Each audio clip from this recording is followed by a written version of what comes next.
वरुण सूक्त के अनुवाद के क्रम को जारी रखते हुए आज हम 4वें मंत्र का अनुवाद करेंगे। न यम दिप्सन्ति दिप्सवो न ध्रुवाणो जनानाम न देवम अभिमातयः। यहाँ वरुण देवता से संसार के सभी प्राणी भयभीत होते हैं, डरते हैं, डर खाते हैं। इसी का ऋषि ने चित्रण किया है। यम देवम, जिस देवम अर्थात देदीप्यमान स्वरूप वाले, प्रकाशमान स्वरूप वाले वरुण देवता के प्रति न जनानाम दिप्सवः, न तो लोगों की दिप्सवः हिंसा करने के इच्छुक, न ध्रुवाणः, न लोगों के प्रति द्रोह भाव रखने वाले विद्रोही प्रवृत्ति के, न अभिमातयः, न ही पापी लोग दिप्सन्ति हिंसा की इच्छा रखते हैं, हिंसा की भावना रखते हैं। यहाँ इस मंत्र में यह ऋषि ने बताया है कि संसार में जितने भी आपस में एक दूसरे से वेर विरोध रखने वाले, एक दूसरे के प्रति हिंसा की इच्छा रखने वाले, हिंसक प्रवृत्ति वाले व्यक्ति हैं, या विद्रोही प्रवृत्ति के व्यक्ति हैं, विद्रोह करने वाले हैं, या अभिमातयः पापी, पाप कर्म करने वाले, बुरे कार्य करने वाले व्यक्ति है, वे सभी व्यक्ति भी वरुण देवता के प्रति हिंसा की कामना नहीं करते हैं, हिंसा की इच्छा नहीं रखते हैं, क्योंकि ये सभी व्यक्ति वरुण देव के पाशों से डरते हैं, उनकी शक्ति से डरते हैं। उन्हें भय है कि वरुण हमारे दुष्कार्यों को देखकर हमें अपने पाशों से न जकड़ ले, हमें दंडित नहीं करे। तो जन सामान्य के प्रति वीर विरोध और हिंसा की भावना रखने वाले सभी व्यक्ति, पापी लोग भी वरुण के प्रति अत्यंत श्रद्धा रखते हैं और उनकी कृपा दृष्टि सदैव चाहते हैं, और सभी व्यक्ति ये चाहते हैं कि वरुण देव उन्हें सद्मार्ग पर ले जाए। वरुण इतने अधिक शक्तिशाली देवता है, सम्राट है, विश्व के संपूर्ण दुनिया पर वो शासन करते हैं और अपने फंदों से दुष्कर्मियों को सजा देते हैं। इसीलिए सभी लोग उनसे भय खाते हैं, कोई भी उनका अहित नहीं कर सकता है। अब अगला मंत्र है उत यो मानुषेषु आ यशश्चक्रे असामी आ अस्माकं उद्रेषु आ। यहाँ ऋषि ने बताया है कि वरुण देवता ने मनुष्यों के लिए अन्न की व्यवस्था की है और अन्न पचाने की सामर्थ्य भी उनको प्रदान की है। उत और यह जिस वरुण देवता ने अमानुषेषु आ सब प्रकार से, पूरी तरह से, मानुषेषु मनुष्यों के लिए, अस्माकं उदरेषु आ, अस्माकं उदरेषु और हमारे उदरों के लिए, पेट के लिए, आ असामी, आ पूरी तरह से, असामी प्रचुर मात्रा में, प्रचुर पूर्ण यशः अन्य को चक्रे प्रदान किया है। इस मंत्र का अभिप्राय यह है कि वरुण देवता की उदारता और कृपा सदैव अपने उपासकों पर बनी रहती है।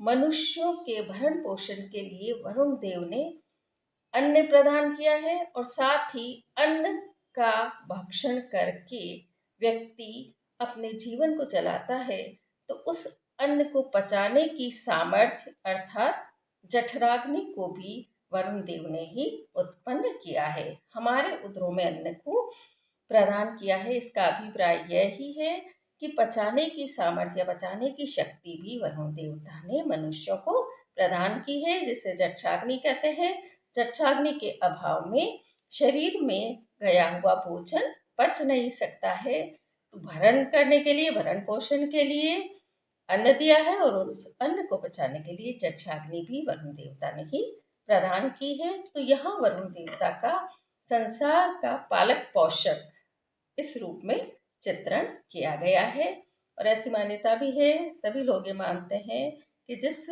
ईश्वर ने मनुष्य को बनाया है उसके खाने की व्यवस्था भी वही करता है, और वरुण देवता तो स्वयं संपूर्ण ब्रह्मांड के सृष्टा है, शासक है, सम्राट है। मनुष्यों के लिए अन्न और उनको पचाने की सामर्थ्य को इसीलिए उन्होंने प्रदान किया है। अब अगले मंत्र का पठन कर रही हूँ। परामेयन्ति धीतयो गावो न गव्युतिह अनु इच्छन्तिह उरु चक्षसम।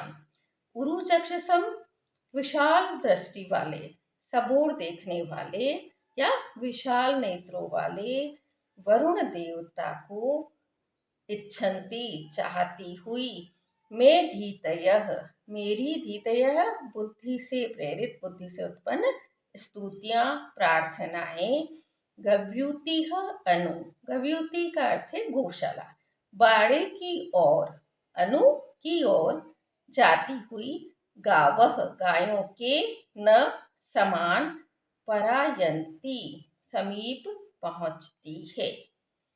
इस मंत्र का अभिप्राय यह है कि जिस प्रकार से सायंकाल होते ही गाय गौशाला की ओर स्वतः ही चली जाती है, स्वतः ही गौशाला में पहुंच जाती है, वैसे ही मेरे मन से उत्पन्न पवित्र स्तुतियां प्रार्थनाएं वरुण देव के प्रति स्वतः ही पहुंच जाती है।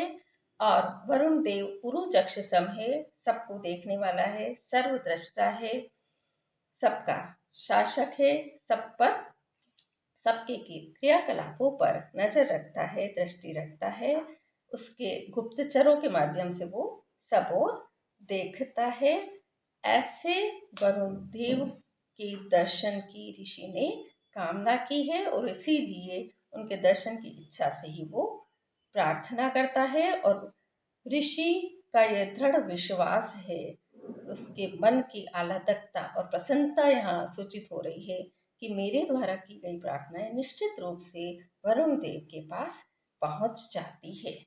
यहाँ न उपमावाचक है, उपमा अलंकार इसमें है, स्तुतियों की गायों से उपमा दी गई है। और यहाँ गव्युति जो शब्द है वह वैदिक काल में गोष्ठ या गौशाला के लिए प्रयुक्त होता था, लेकिन लौकिक संस्कृत में यह शब्द 2 कोस दूरी का अर्थ देता है। इस प्रकार अर्थ में परिवर्तन हुआ है। साथ ही परा और गव्यन्ति इन दोनों के बीच में, उपसर्ग और क्रियापद के बीच में शब्द आया है, तो उपसर्ग और क्रियापद के बीच में अन्य शब्द का आ जाना यह भी वैदिक संस्कृत की विशेषता है। उरु चक्षसम का भी पाश्चात्य विद्वानों ने विशाल नेत्रों वाले ऐसा अर्थ किया है। इस रूप में वरुण देवता के सुंदर शारीरिक स्वरूप का भी यहाँ चित्रण है। अब अगला मंत्र इस प्रकार है। सम नु वोचा वहे पुनः यतो में मध्वावृतम होता इव शतसी प्रियम। यहाँ ऋषि यज्ञ स्थली पर साक्षात वरुण देवता को आमंत्रित करते हैं और उनसे वार्तालाप की इच्छा प्रकट करते हैं।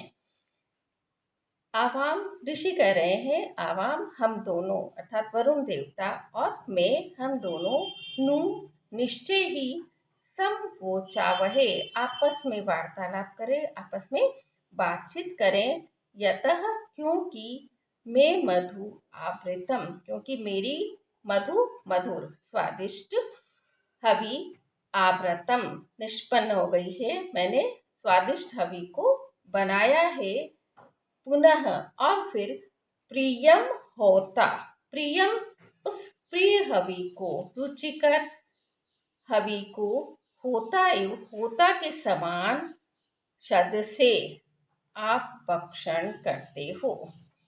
इस मंत्र का अभिप्राय यह है कि वैदिक काल में देवता स्वयं ही यज्ञ में उपस्थित होते थे और साक्षात उपस्थित होकर हवि सामग्री का उपभोग करते थे, यजमान या स्तोता से बातचीत भी करते थे। लेकिन कालांतर में बाद में केवल उन्हें स्वर्गलोक का ही देवता माना जाने लगा और उन्हें भोग समर्पित किया जाने लगा और ऐसा समझा जाने लगा कि वो केवल भावना के भूखे हैं, साक्षात रूप से पृथ्वी पर यज्ञ स्थली में उपस्थित नहीं होते हैं।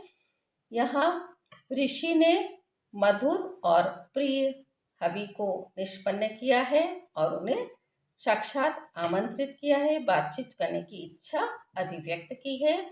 और होता के समान वरुण देवता भी उस मधुर और प्रिय हवि का उपभोग करते हैं, भक्षण करते हैं। यहाँ होता के समान इसलिए कहा गया है क्योंकि वैदिक काल में जब कभी कोई यज्ञ किया जाता था तो होता अर्थात हवन करने वाले को सबसे पहले भोजन कराया जाता था और उसके बाद अन्य लोग प्रसाद के रूप में उस भोजन को ग्रहण करते थे। तो होता यहाँ पे भी उपमा अलंकार है।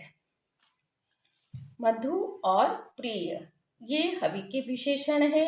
वैदिक ऋषियों की विशिष्टता रही है कि वो विशेषणों से ही काम चला लेते हैं। हवि विशेष्य का यहाँ उन्होंने प्रयोग नहीं किया है। आज के लिए बस इतना ही। धन्यवाद।